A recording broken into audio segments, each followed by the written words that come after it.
Hey friends, this is Nirmal from NirmalTV.com, and today we'll have a look at the new multitasking options in iOS 7. So Apple has released the final version of iOS 7 and is now available for upgrade for iPhones, iPads and iPods.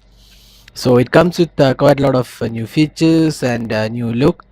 One of the new changes is the multitasking option. So previously when you double click the home button, you saw an app drawer from where you can close the apps. You need to press and hold the app and then click the close button. So but this has changed in iOS 7. Instead of the app drawer, you have a card based UI which is similar to the WebOS, and this allows you to close apps which are not responding. So let's have a quick look at the multitasking option. For that, you just need to double click on the home button, and you can see the the multitasking option, and you can swipe either right or left to see the apps which are open. So you can see all the apps which are open here, and you can just swipe here to swipe right or left to see the apps are displayed along with an icon at the bottom which indicates the app. For example, right now I have the Facebook app, and at the bottom you can see the Facebook icon, then you have the camera icon, the photos for photos icon, etc. So that is pretty good feature. The multitasking has been improved. Now another thing is that when if you want to close the app, you have to just swipe up.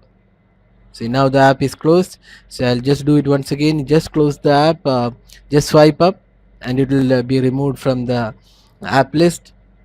So this is pretty easy here. Instead of having to press the close button in previous version, you can just swipe up and then the apps are closed in the background. So that is pretty handy feature. In case your app is not responding, you can just double tap the home button and then use the multitasking option to close the app. So the good thing is that you can simply swipe up and close the app. You can just swipe right or left to see the list of apps running, and then close it easily by swiping up.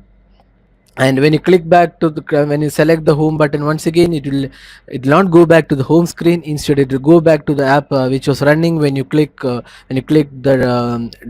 when you double tap the home button to close the app. So that way there is a change. It will not take you to the home screen. Instead it will take you to the app which was running previously on your device. So this multitasking option is very similar on iPhones and iPads. So that's all guys. Thanks for watching the video, and in case you have any queries on the multitasking option, do drop a comment and we'll be glad to help you out. Thanks for watching the video.